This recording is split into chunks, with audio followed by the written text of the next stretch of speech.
Welcome to Storyglow.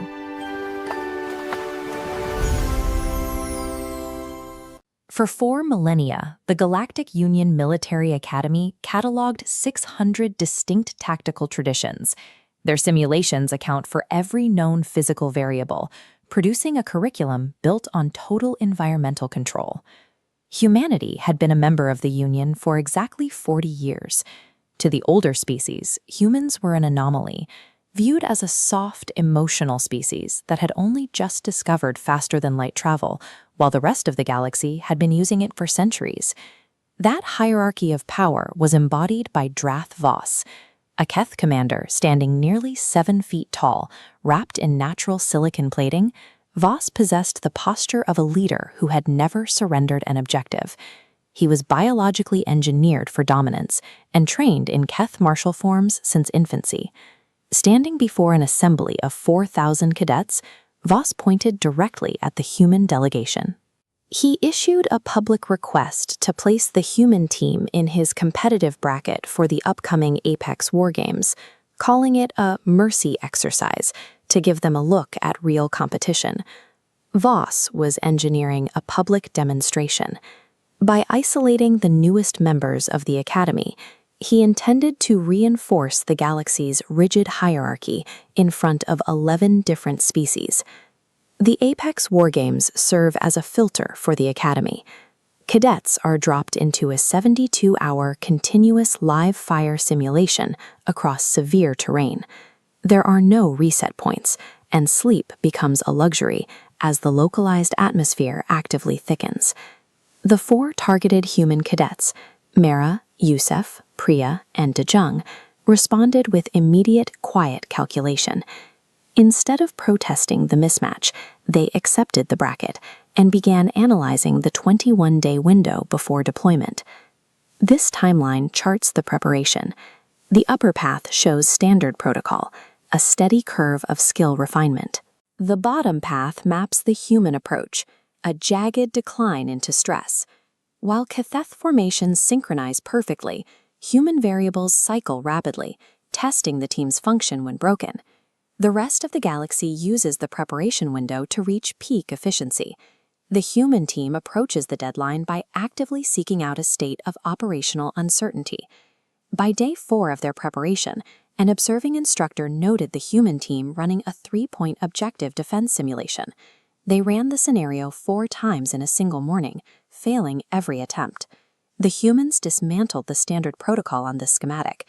They paused after every collapse to study what gave way. Their doctrine prioritized training for the version of the plan that falls apart in the middle, rather than drilling for the ideal scenario. To achieve this, they divided the squad into strict roles: Yusef for precision, Priya for engineering, Dejung for layered tactics, and Mara to lead through a high tolerance for discomfort. They spent hours arguing over resource allocation and terrain mechanics. These conflicts were a cross-training protocol designed to find their breaking points. By the final week, Yusef could cover Priya's technical work, and Dejung could assume command if Mara fell. They enforced severe sleep deprivation on themselves, running drills at 2 in the morning. They treated exhaustion as an environmental variable that could be mastered through exposure. Voss looked at reports of this behavior and saw disorganization. He lacked the cultural reference to recognize the human objective. While he looked for a clean formation, the human squad was hardening their command structure to function within chaos. Once the war games began, the Keth moved in a precise column with overlapping fields of fire. The human team bypassed a direct engagement entirely, moving into the riverbed to launch a secondary plan. This network map shows how they targeted the Keth relay. Placing a secondary unit broadcasting on an adjacent frequency introduced a physical limitation. The Keth communications remained active, but data packets began to lag by exactly 12 seconds. In a contested environment, 12 seconds of lag between a command and the positioning response pulls the formation out of alignment. Dejung fed false positioning data through this lag for 15 straight hours. The distortion was subtle, leading Voss to accept a completely false map of the battlefield. The human squad bypassed the physical formation entirely, forcing the Keth Doctrine to resolve its own internal communication friction. The technical sabotage required a brutal physical toll. To bypass the Citadel sensors, Priya spent 22 continuous hours manually excavating the geological substrate, moving chunks of clay and earth by hand. The Keth training manual provided countermeasures for orbital strikes and advanced sensor sweeps, but it lacked protocols for an opponent willing to spend an entire day digging a tunnel through raw earth. At hour 16, Youssef was discovered by 3 Keth scouts. He took a grazing stun hit that inflicted real nerve damage down his left arm. He went to ground in a dry riverbed and held his compromised position alone in the dark. Youssef had a direct comm link to his squad, but he chose to remain silent. He calculated calling for support would expose the team's hidden positions, so he waited 2 hours with one functioning arm before taking his final shot. The humans demonstrated a physiological threshold for pain and exhaustion that exceeded the Academy's existing safety protocols.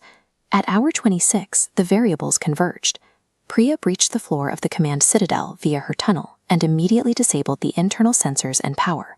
Simultaneously, De Jong hit the main gate while broadcasting historical Keth commands that instructed the squad to fall back. The Keth unit, deprived of sensors and hearing their own commands, fractured their defensive line. Inside the darkened citadel, Mara faced Drath Voss. She was operating on 31 hours of sleep deprivation, a sprained ankle, and a dead left arm. Voss was uninjured and biologically faster, but he was operating within a crumbling system.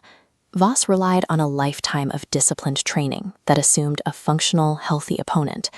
Mara's intentional move into the pattern of his strike overextended his momentum, turning his own precision into a liability. Voss fell because his training offered no framework for a fighter who uses their own physical failure to mask an unconventional strike. When the simulation ended, the humans sat quietly on the floor of the citadel in the dark. They were too awake for sleep and too depleted for celebration, simply releasing the pressure of 3 weeks of extreme tension. This chart plots performance against stress accumulation. While Academy modeling predicted complete failure at a set threshold, the human data line pushes past the breaking point, showing that their capacity to function remains active long after the system should have collapsed. Days later, Voss asked how they had achieved the win. Mara explained that humanity spent most of its history alone on a planet that was not always kind. Their training is a memory of having to rebuild whenever every reliable system fails. 6 weeks later, the Academy's Preparatory Review Board requested the human delegation present their methodology to commandants from 14 other worlds. The data from 72 hours of simulation offered a case study in resilience that their existing doctrine had failed to model. Humanity's history of instability became their primary asset. They arrived at the Academy as an unproven species and left having demonstrated a fluency in recovery, a trait forged through a history of rebuilding when every reliable plan has gone.